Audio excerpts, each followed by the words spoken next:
All right, hello everybody. Welcome back to my channel, Second City Sports. I hope you're all having a good day. I decided that I'd like to maybe cover the draft a bit more, so here is my first mock draft I did. It's just going to be the first round. We're not going to do any trades or anything crazy like that. So I hope you enjoy, and let's get started.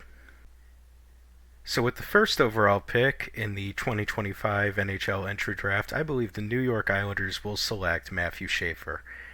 Matthew had a very, very good start to the season. Unfortunately, he got hurt at the World Juniors. Uh, Only played 17 games in the OHL this year and stuff like that. But those 17 games were very good. He was probably the best player in the league at that point. When he got hurt, Canada got noticeably worse. Obviously, they lost to Latvia and they went out super early. Um, I think he will be a very, very good NHL player. I don't know if I necessarily would say he's going to be a franchise defenseman, but I think he will be a very, very good player for a long time. So moving on then, number two overall, San Jose Sharks. I believe they will take Michael Misa, also from the OHL. Uh, I think he was the best player in junior hockey last season. 65 games played, 62 goals, 72 assists, 134 points, insane point total. Also, one of the younger players in this class. He's an '07 birthday, um, albeit February, but still. I think he also, like Schaefer, will be a very good player in this league, potentially an all star and stuff. I don't know if he's going to ever be like the best player on a championship team, but I think he will be a very, very good supporting piece. Obviously, he's got size, he's got skill. I think he's a very good prospect. Chicago at number three is very interesting because there's a couple different opinions of who they should take.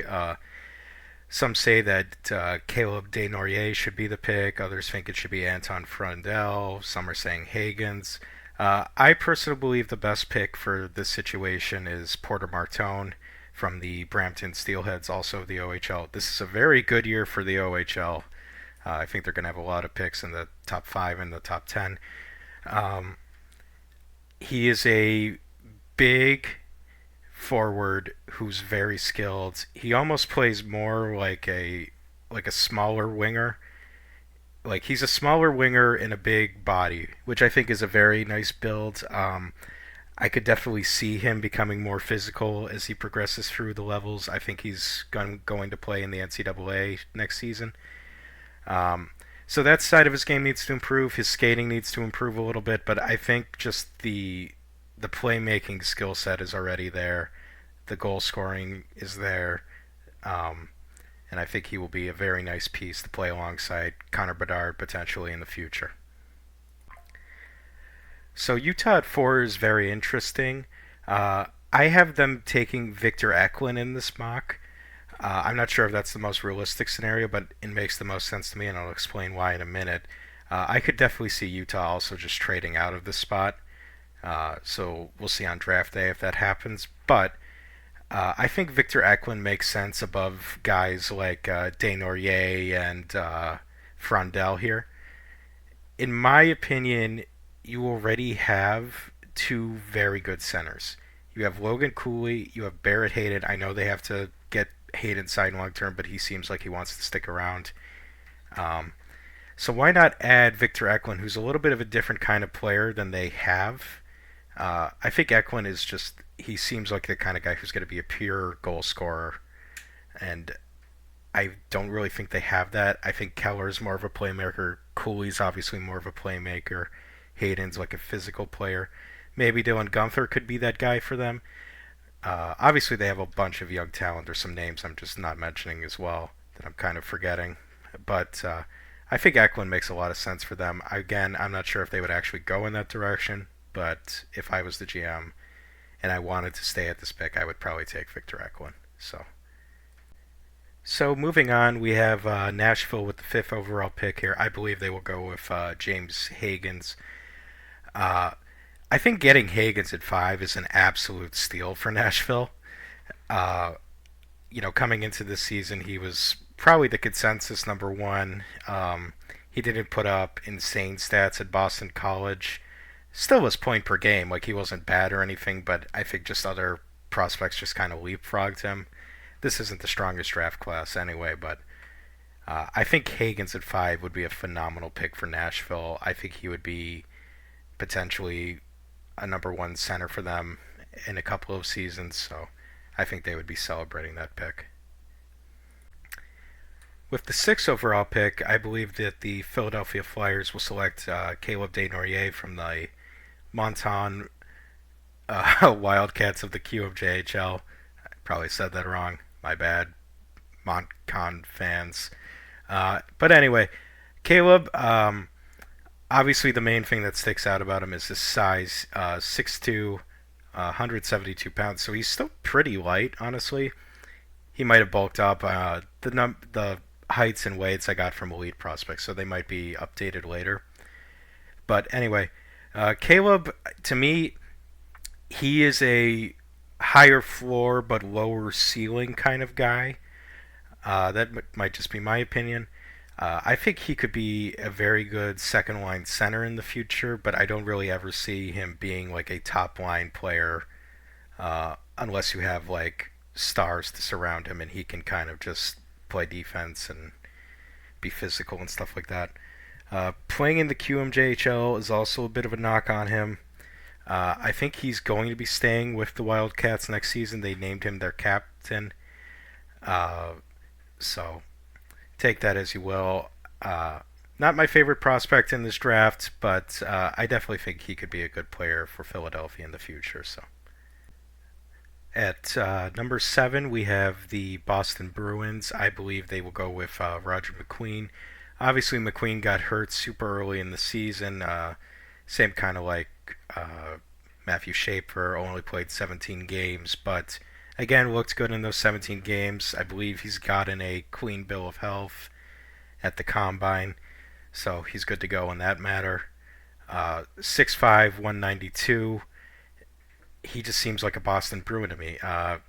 Big player with skill. At the very least, like this guy, he could turn himself into a I'll go stand in front of the net, tip pucks. I think he's a safe player in that respect. Obviously, the skating needs to get better, but I think there's a lot to like about his game.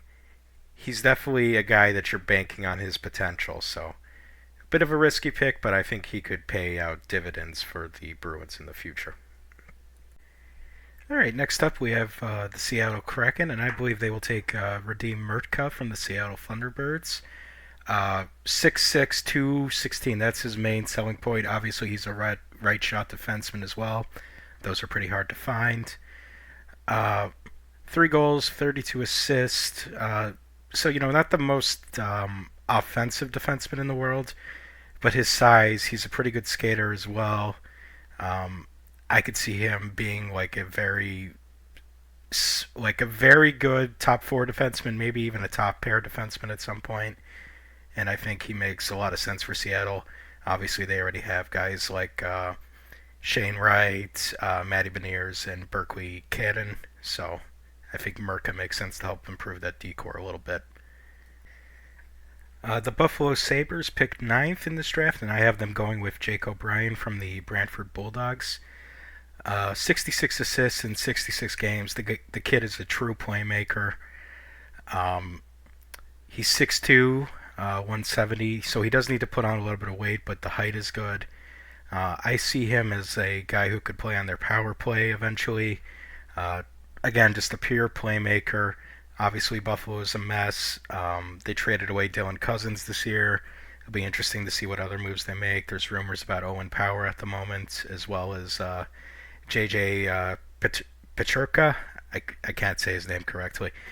But obviously, Buffalo, they've lost a lot of key players throughout the years. I think O'Brien can maybe be a good piece for them, playing their top 6 eventually, play on their power play. So I have him going at number 9 to them.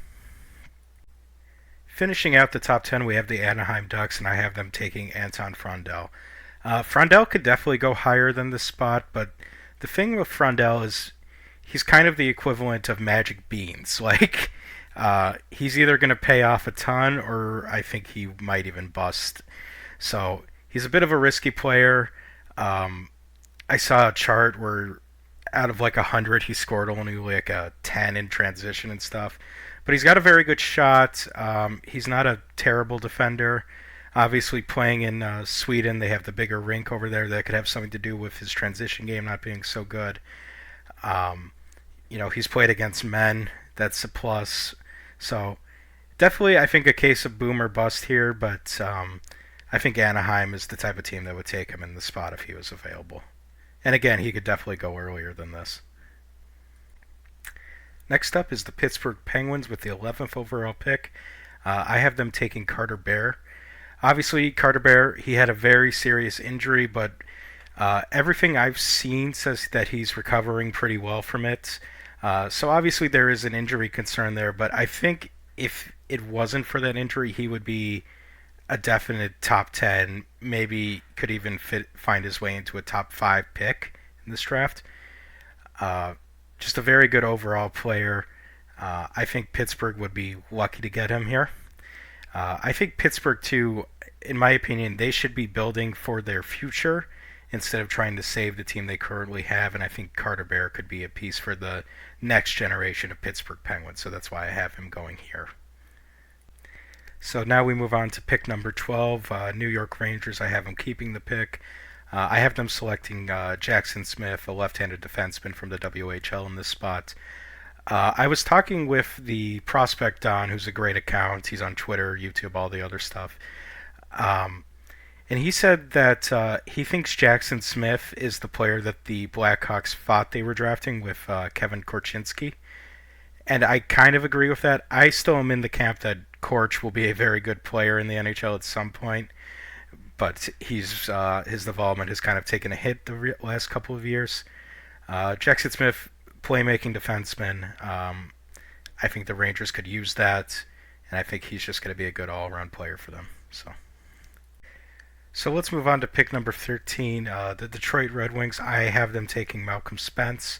I think he's just a pure power forward. I think I don't know what his ceiling really would be in the NHL, but I just think he's a guy who would be able to play up and down the lineup, could play a bunch of different roles, has some scoring ability. I believe he's committed to playing the NCAA next year, but I can't remember where off the top of my head, which is nice because I think the NCAA is the best development league on earth at the moment. So I would go with Malcolm Spence with this pick, just a nice power forward to add to that collection of young players and guys that should be in their prime at Detroit.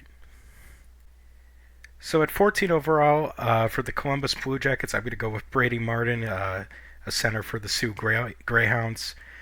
I'm a big fan of Brady Martin. He is a physical beast. He's got playmaking ability as well.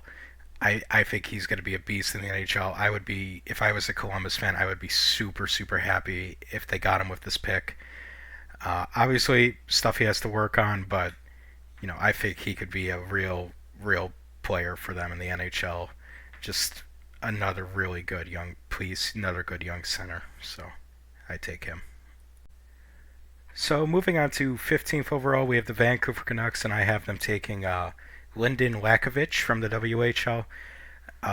He's a very skilled playmaker, and he is 6'4". I really like his game a lot. Vancouver, obviously, they're in a bit of a weird situation. They had the whole JT Miller, Elias Pettersson drama. There's rumors that maybe Quinn Hughes wants out so that he can go play with his brothers in New Jersey.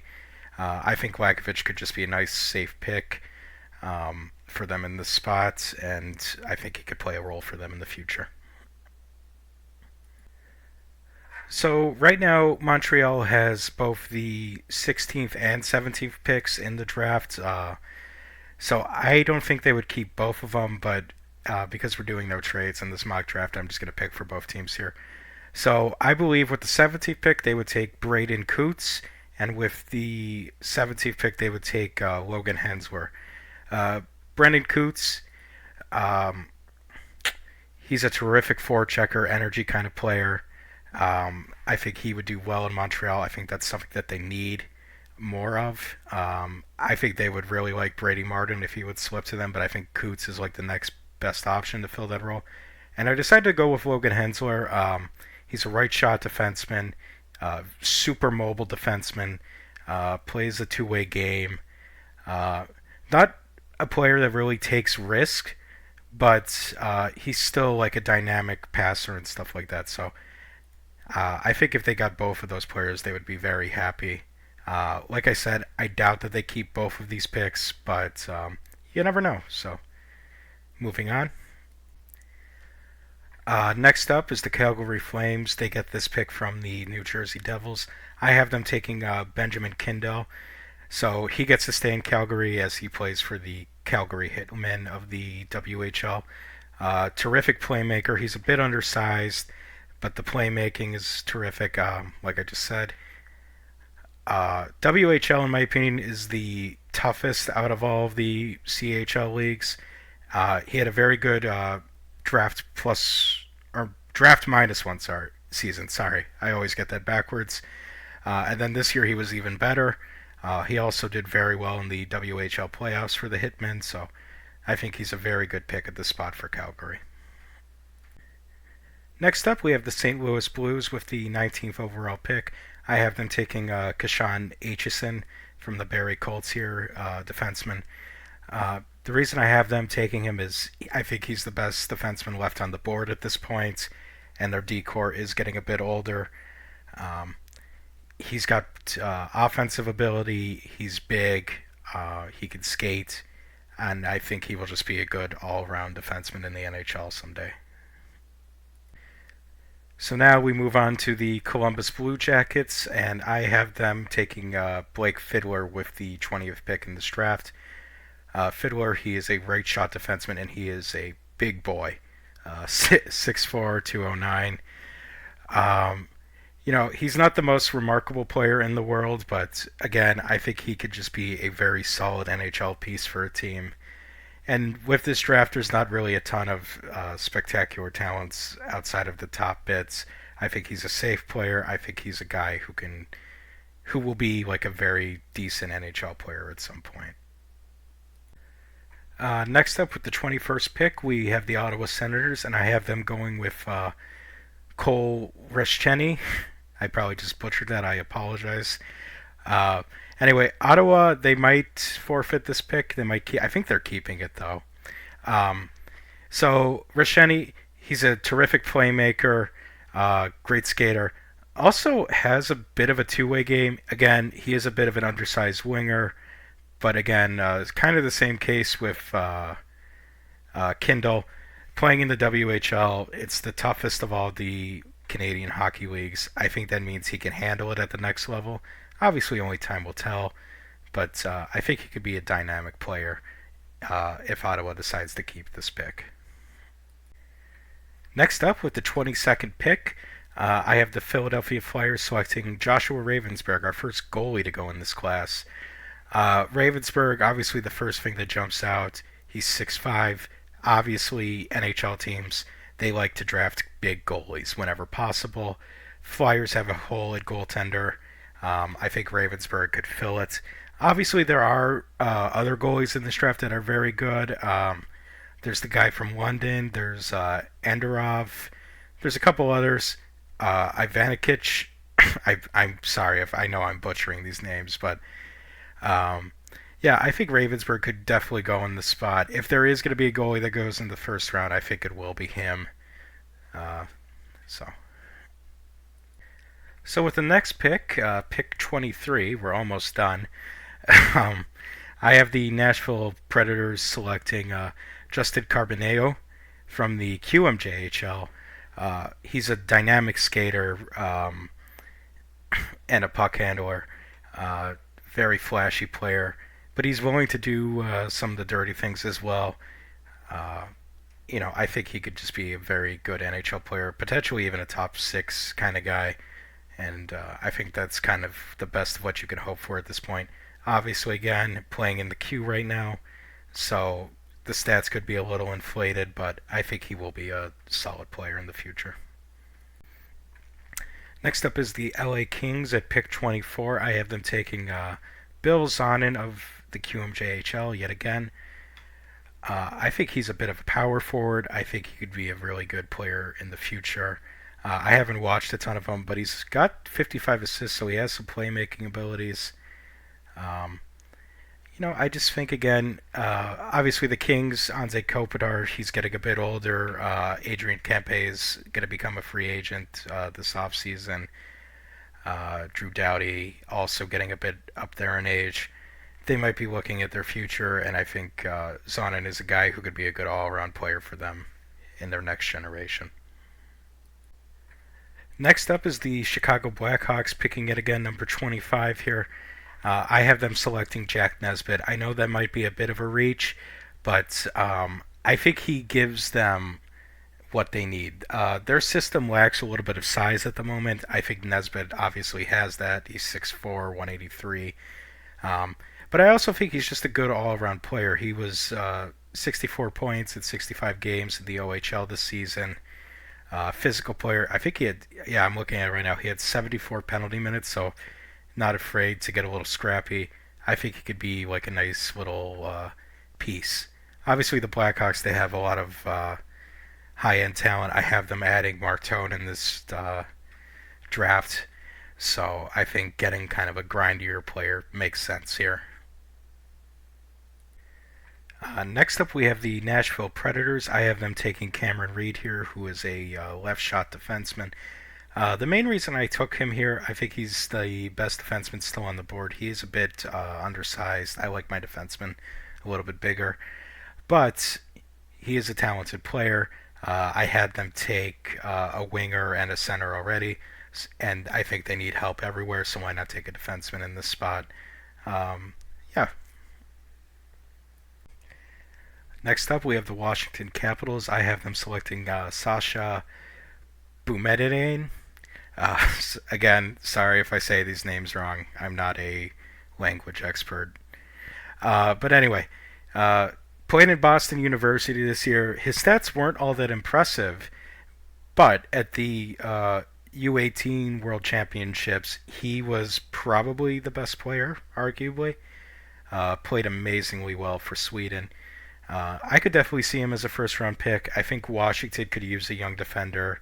Um, Washington's in a good space. I think they could afford to take this risk on taking Budimemi.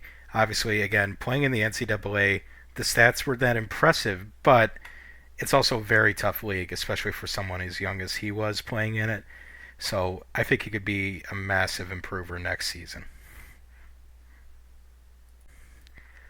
Next up is Winnipeg. I have them taking William Moore from the United States National Team Development Program.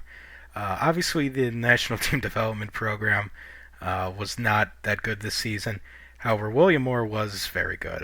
64 games played, 27 goals, 32 assists. I think he could just be a really nice center for them in the future, and I could definitely see him going late in the first round this year, or early second round. I don't think he'll be on the board much longer around this point. So next up, we have the 29th overall pick, and it's the Carolina Hurricanes. I have them taking Milton Gastrin with this pick from the J20 National League in Sweden. I think he could end up being a really big steal in this draft. I understand some people might think this pick is a bit of a reach, but I like his potential a lot. I think he would make a lot of sense in Carolina's system. Obviously, it's very defensive focused, and I think being a good skater with a two-way game definitely checks out for Brindamore, and I think they would love to draft him with this pick. Next up is the San Jose Sharks with the 30th overall pick. I have them taking Jacob Wozniak, again from the J20 National in Sweden.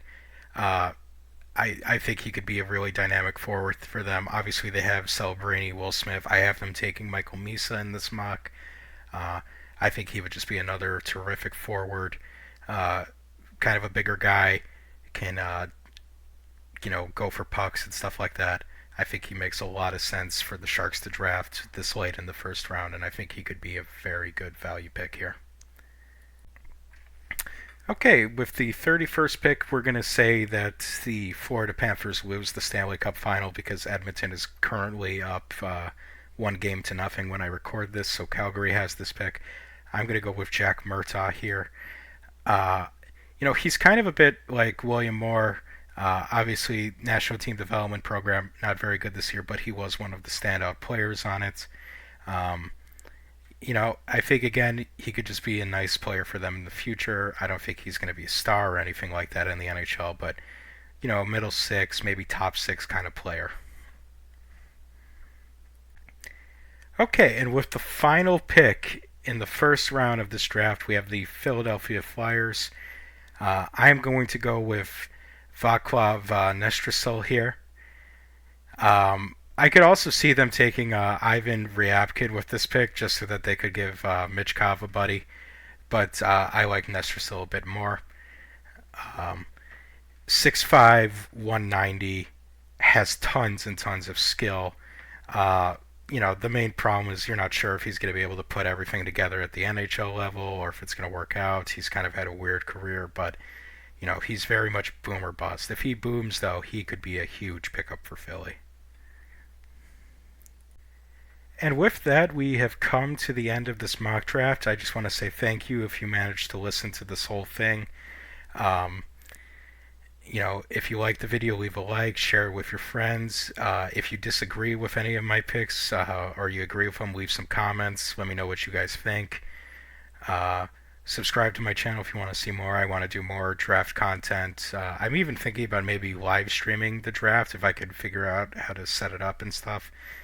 So with that, I hope you all have a good day wherever you're at, and goodbye.